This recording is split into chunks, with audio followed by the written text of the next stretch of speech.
this is Karen from White Willow. Today we're going to make one of our favorite snacks here around the house and at my grandkids' house too.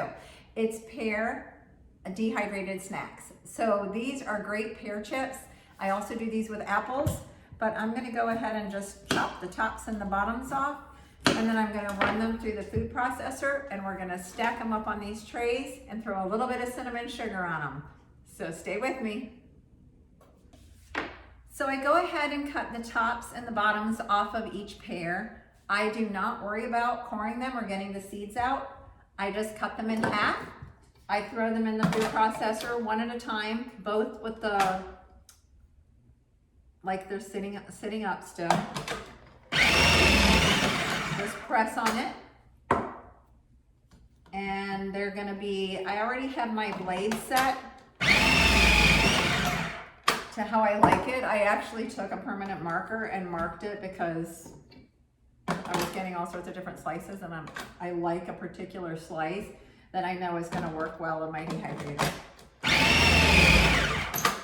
So here we go. We have about 8 pears cut up. They're pretty thin. I like them pretty paper thin because they definitely lay out better and dehydrate better. If there's any little slivers or tiny pieces, I just don't use them. I'll put them in my compost bin or feed my worms or something with those. But I'm gonna go ahead and lay these out on these trays and then sprinkle them with cinnamon and sugar. And then we'll stick them in the dehydrator, and tomorrow we'll have snacks. So I went ahead and laid the pears out on 12 trays. This is my Colzer dehydrator. I just got it. I've been using a different dehydrator, and I don't remember what the name of it, but I love that one too. But I just found that I really dehydrated more than just one could handle. So what I do is I put 2 cookie sheets down, and I just sort of take a little cinnamon and I sprinkle it over it. And this is just easier because it gets messy. And that way I just have to kind of rinse the cookie sheet off. So this is, I'm gonna put a little cinnamon and a little sugar on these. It barely needs sugar, but I do it anyway. About an hour or so into these dehydrating, I like to turn them over. Yes, it's kind of a pain, but you will be glad you did later on because they will stick to the trays like glue.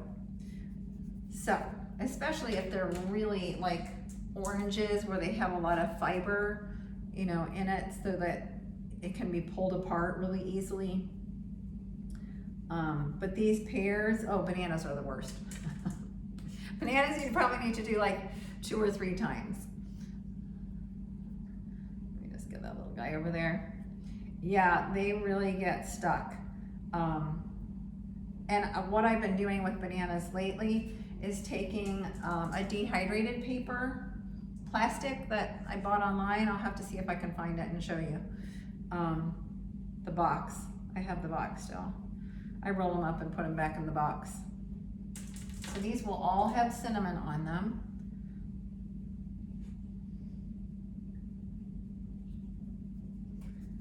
And just lightly, that's the reason I put it in the bowl and use my fingers, because when I was shaking it, I was getting way too heavy, and it was just like a big black blob on the, or brown blob on the pear or the apple. So this way, it's really lightly sprinkled. I just kind of rub my fingers together to get it lightly on there. These are a big hit. I mean, I don't know anybody that hasn't loved these. I do zucchini chips also. I have a video made of that, so you can check that one out. Okay, so there is the cinnamon. We're gonna go ahead with the sugar. I'm gonna go switch these trays.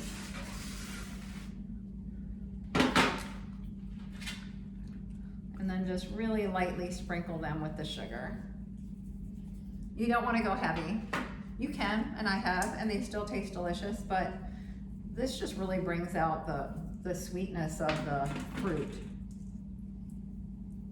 So we'll get these going and throw them in the dehydrator. This is my Colzer 12 tray dehydrator. All of these come on a stainless steel tray. So I'm just gonna go ahead and slide them in. This is really the easiest part of all. The hardest part is probably laying them out on the trays. So again, after they've been in here for an hour, you want to take them out and you want to flip every single pear slice. I know, it sounds like a lot of work, and it is, but it will be worth it because you will just love these snacks. Some people don't put cinnamon and sugar on them. I just find it really tasty. They're just as good or almost as good without the cinnamon sugar. This has a nice hinge lock. Let me see if I can get this a little better. So you turn it on and it has like a time that comes up. We are in a temperature. 143 is fine. On my other one, I usually do 140, but I'm gonna go ahead and increase the, we're gonna leave the temperature alone. We're gonna increase the time to about 14.5 hours. So we're gonna hit on and off again, and that's it. It gives you a little diagram there too. Now, I generally put this outside on the back patio if I'm going to be home when it stops, because I don't want fruit flies or anything getting into it once it's just sitting there and not dehydrating anymore. So I'm gonna go ahead and put this out on the back patio because tomorrow when I get off work, it will just about be done, and then I can bring it back in and take all of the pears off of the trays themselves. So this will heat up your house a little bit. So it being the end of May here in Florida, we want to make sure that I'm going to make sure that the air conditioning is not running because of my dehydrator. So these will be ready tomorrow, and we will pull them off the trays and put them in a bag. And I put one big bag first, and I put those little moisture absorbers in the bag, and then I separate them into smaller bags, either for ourselves or to sell. So that's pears in the dehydrator. This was on my 9 tray, and it came to about this amount of, this is a large Ziploc bag of pears. So you can divide them into several, little snacks for the kids, little snack bags. I did want to show you the dehydrating papers that I use for, this is backwards. I got them on Amazon. These are Teflon sheets. I put these down before I do bananas because you will thank me. You will thank me for this. Okay, so that's it for our dehydrated pears. Remember to stop by and like and subscribe and share our videos, and thanks for watching.